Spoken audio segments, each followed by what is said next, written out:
India has set a net zero target of 2070. Under the leadership of Prime Minister Modi, India has actually demonstrated its leadership and committed to 500 gigawatt of renewable energy by 2030. It has also, under the G20 leadership, demonstrated the need for tripling the renewable energy source and doubling the energy efficiency. In addition, the government has launched several schemes, including the FAME-1 scheme, FAME-2, Advanced Chemistry Cell, and local manufacturing of these batteries and cells in India, and several other initiatives to take forward the energy transition agenda in India. Today with me, I have Laine Randolph, the chairperson of California Air Resource Board, and Dr. Aditya Ramji, the director of ITS Center at UC Davis, who will be joining and explaining what can be done and what are the experiences that they have had in California and in India that we can exchange and take forward some of these learnings. Welcome to this conversation.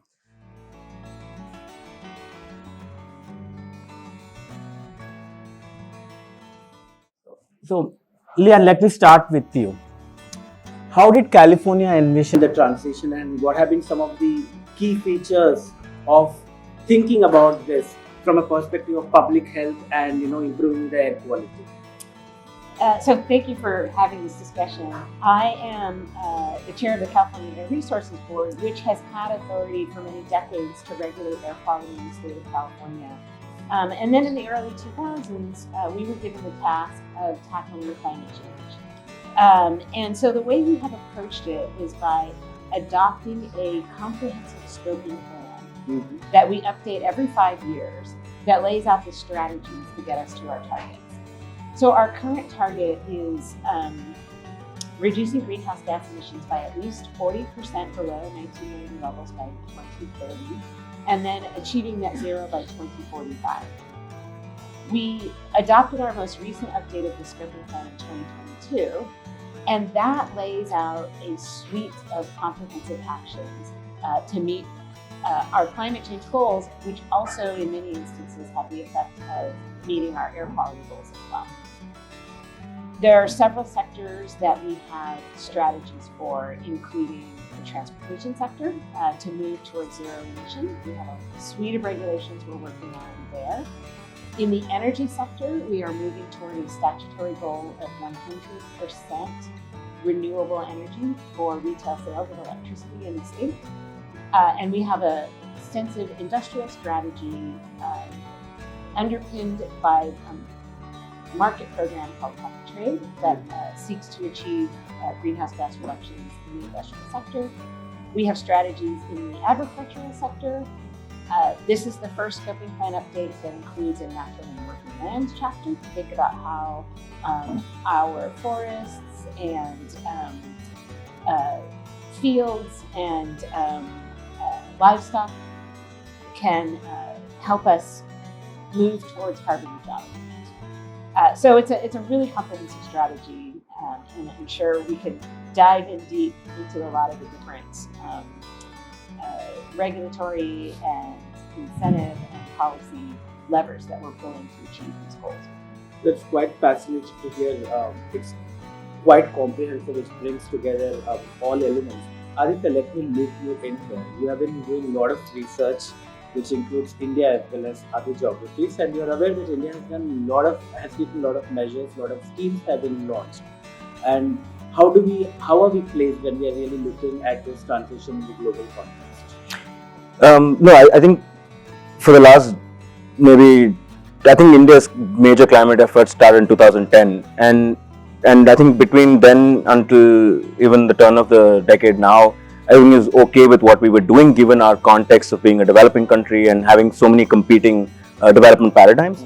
But I think if there's anything in the last year and a half we've realized is developed the time frame within which everyone has to act on climate is pretty much the same, and it's going to be challenging, no doubt, but therefore it also requires ambitious efforts to be and confidence to be able to say, okay, we are going to regulate, but we will also find the right safeguards and guardrails to be able to help communities and other stakeholders be part of that transition process. I think that's where India can learn a lot by engaging with other countries and other regional governments such as California or even in Europe. And then there are also examples in other Southeast Asian countries that have similar, economies to India that are dealing with similar issues and trying to constantly find solutions. So I think there is a lot that India can learn, but there's a lot that India can offer too, right? So, for example, the other day we were talking to the Ministry of Railways, and what India has achieved with rail transport is a story to be told, right? There are developed countries where rail is not really a strong point, and we've constantly talked about the need for a modal shift and a split, and so I think it's a two-way process. But I think all of this needs to sit in that context that now we're really in that phase where we need to act and we need to act boldly. Absolutely. Even in fact, the electric bus journey of India and the US school bus electrification is quite fascinating to you. But let me come, Liane, back to you in terms of what kind of some of the policy levers have really worked out. How do we, because it's good to have actually targets to really start off with, and then the policy levers actually help us to really drive the conversation and take it forward. And what has California done in terms of, we always keep hearing about, the suite of policy levers that have been rolled out. So it will be good to hear on those aspects.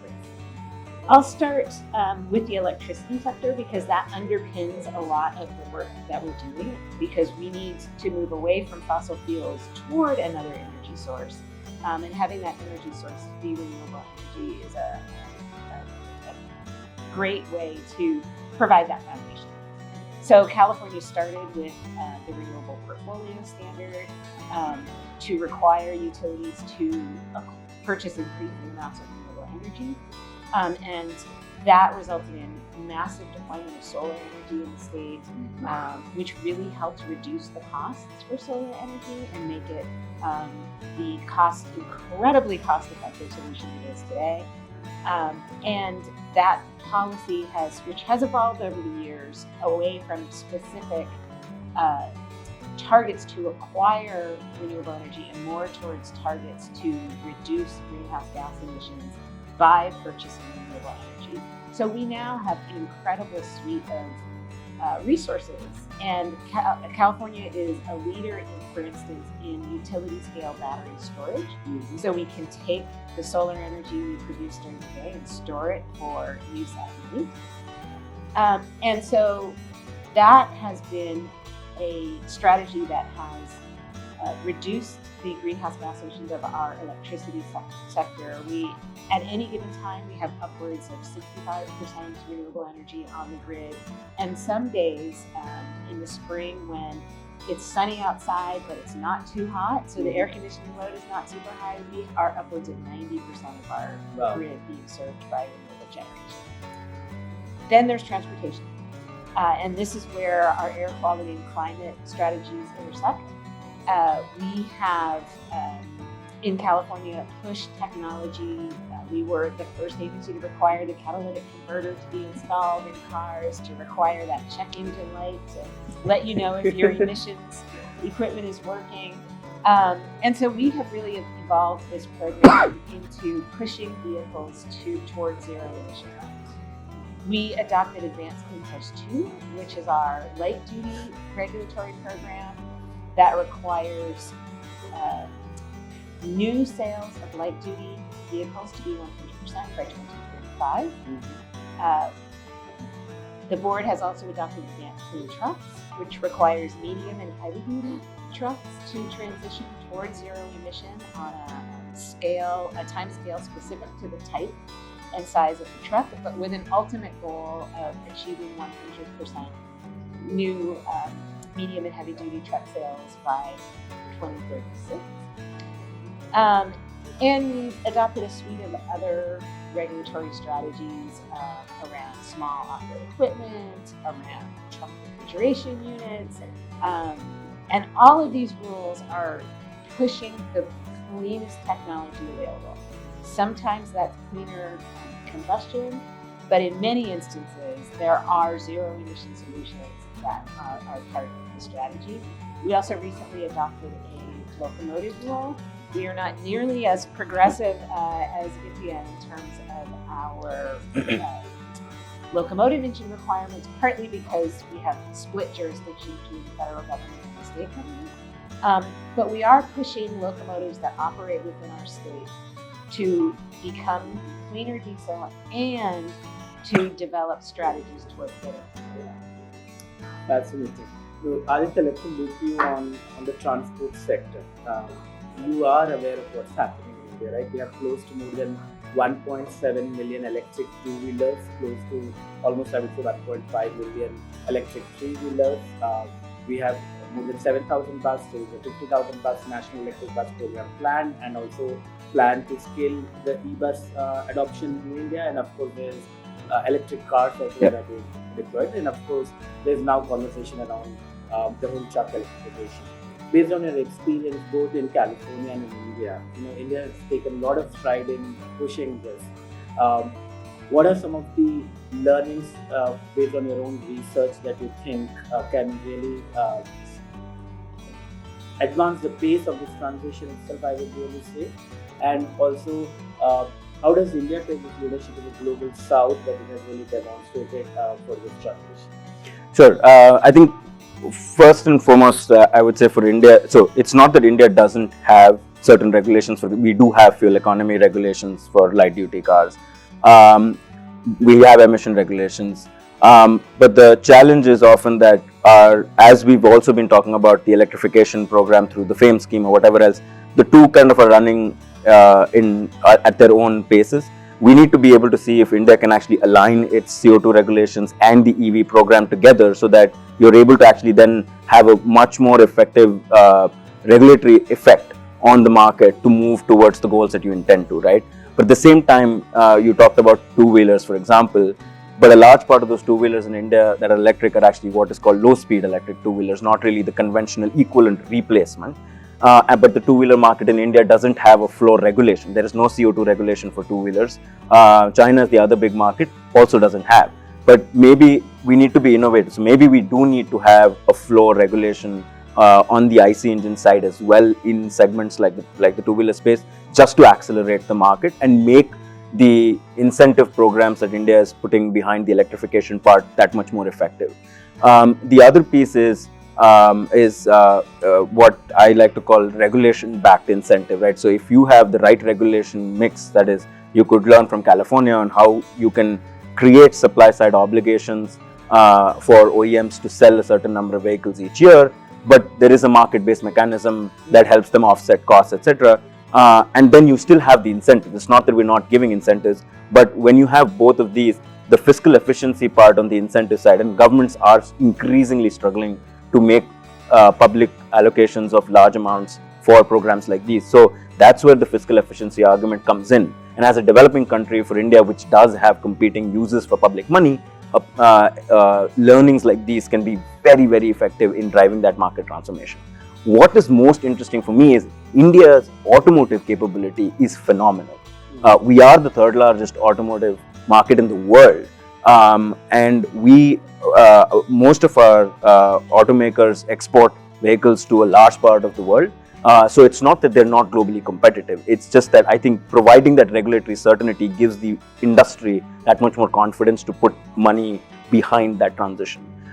Which brings me to your point on Global South is if you look, a large part of the Global South vehicle population, two-wheelers, three-wheelers, light-duty cars, is a lot of it is coming from Indian OEMs or exported from India or their assembly plants there. And so if India were to leverage the scale of its domestic market to drive this transition, think about the effect that we can have in being that much more competitive and helping some of these other developing countries where we already have inroads as an automotive ecosystem to help them transition as well. So simple example, Indonesia has a ambition to get to 2.5 million electric two-wheelers by 2035. But they don't have the capacity to manufacture all this in-house. India is a key exporter. So can India, think about this and be able to provide competitively priced electric two-wheelers to Indonesia? But that requires India to leverage its 14-15 million two-wheeler market to drive economies of scale, right? So I think that's where there is a great opportunity for India to be able to drive transitions not just for itself but also for its partners in the global south. Fantastic. I just want to build upon what Aditya was mentioning, and also Liane, you have just alluded to that. Freight electrification is key to our transition to talk about, right? In the road transport sector, freight constitutes a lot of GHG emissions. And I know through ACT you all have done terrific work in terms of how to really demonstrate this transition for converting the medium duty and heavy duty trucks to be zero emission trucks, right? I wanted to understand how did you actually go about doing it? Because that's a very hard to abate sector also. An issue of livelihoods, it's, individuals owning this trucks. It requires a lot of consensus building in this process as well. It's not something that you can just put upon people, and then also we need to bring in manufacturers and unions to participate and the logistics service providers. So it's actually a lot of work. It would be interesting to hear California's experience in that. Yes, you described the challenge perfectly. The goods movement industry in California is a huge economic driver. It's hugely responsible for many jobs. Over 15% of the freight that comes into the United States comes through the ports in California. And so it's a sector with a lot of different facets. There's the trucks, there's the, as you mentioned, there's the manufacturing of the trucks, there's the who's driving them, where they're driving, it's port equipment, it's shipping. And so we have strategies for all of these areas of the business sector. So starting with the ships, we unfortunately don't have control over the emissions that the ships are emitting in international waters, but we do have rules that require them to plug in when they are at shore, so they are not idling with their diesel engines. Instead, they are plugging to the electricity grid. We are working with our local air districts and other agencies to reduce emissions from port equipment itself. That's an area where both electricity and hydrogen are options for energy to operate those massive gantry cranes and other types of port equipment. The trucks that come to and from the ports are a key regulatory focus. We are requiring those trucks to become zero emission. Those trucks are registered to bring these into the port itself.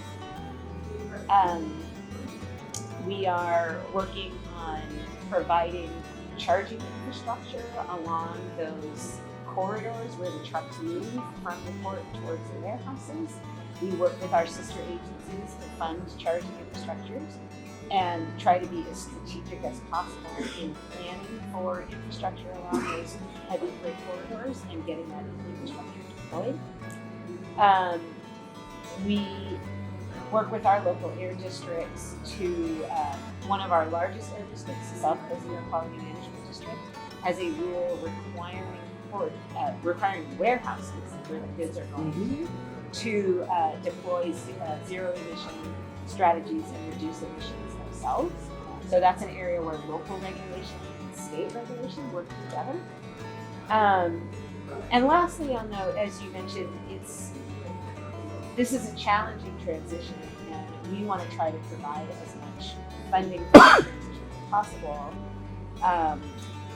And as was noted, public monies have a lot of demands. So one of the areas where we are able to raise funds is through our two market programs, our cap and trade program, and our low carbon fuel standard program. The low carbon fuel standard program helps fund electric infrastructure using private dollars, not public dollars. And the cap and trade program uses funds that the state receives from our carbon market trading system to help support incentives for both the vehicles and incentives for the infrastructure. It's quite flowed by what you just said. Aditya, this shows that a lot has to be done at the subnational level, right? There's a lot that states and cities can take and I would say that, of course, in India also we have had states develop their own state policies. We have had states with their own energy transition plans of the energy policies they are working on. Several of the states, in fact, have also now started coming up with their hydrogen policy. So there's a lot of action happening.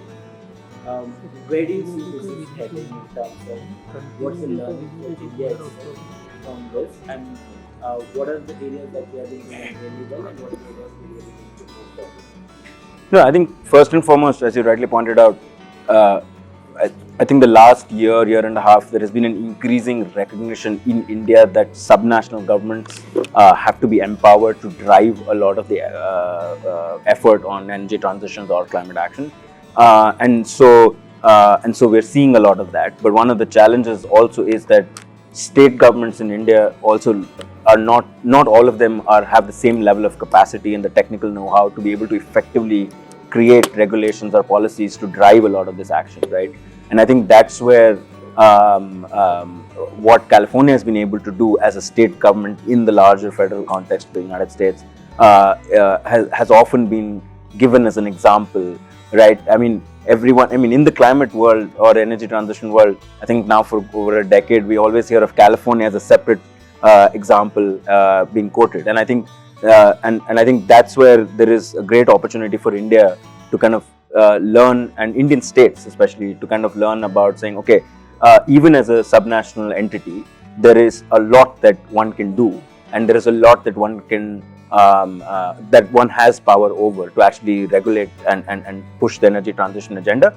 But what's more interesting is in California, over a period of time, as California kind of began its journey, you had constitutional, executive amendments and legislative amendments that allowed California to have more stringent regulations as opposed to the US federal regulation. But other states in the US were given the choice to either follow California policy or the US federal policy. And now I think there are about 14 or 15 states that follow a mix of certain different policies that California does, whether it's the Advanced Clean Cars rule or the trucks rule. So whether the US government regulates entirely or not, you almost have a pretty large part of the market already being regulated because states have decided to come together. So I think this is one really interesting part that I think can have a lot of impact for India, right? Because I think in some of the conversations when we've been doing all this work with states, is states often are hesitant saying, oh, if I were to do this regulation, then the whole market will move away from me and everybody will go to other states and I end up becoming the loser in this economically, right? So I think cooperation between states can help dissuade a lot of that hesitancy and also give a lot more confidence that yes, a certain common minimum regulation that exists in certain jurisdictions provides everyone a win-win opportunity as opposed to having different levels of regulation where the market then kind of finds the right loopholes to move around the issue and not really do much. So I think that's, for me, in my mind, one of the biggest lessons that I think India can actually take at a subnational level in what's happening to drive a lot of this. Anything you want to add? No, I think that's a great point, and that can be true both at the local and the state level. Earlier in my career, I worked in local government, and one of the strategies we used quite a bit was borrowing ideas from each other and literally sharing draft regulations and providing them to our counterparts.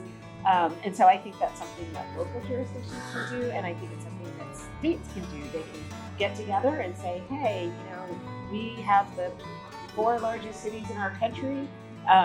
We have some market power. Let's try to be consistent in moving forward and pushing the market together. Anything last from you, Aditya? No, I just say that in all of this, I think one of the things we often hear about is access to finance and technology, at least on the Indian context. But for me, I think all of what we just talked about this last 20-30 minutes, having good regulatory certainty also provides a great foundation for flow of capital, private capital outside of public money, and create that strong multiplier effect that we're really looking for, where a 1:3 or a 1:4 public to private ratio of capital can actually come in, and that's where the beauty of regulation and the power of regulation lies. And I think this kind of a potential partnership between California and Indian stakeholders at the subnational level can provide so much meaningful relationship and lessons and kind of help everyone as a collective move forward. So for me, that's probably the biggest takeaway as part of all this effort that we're doing across the two countries.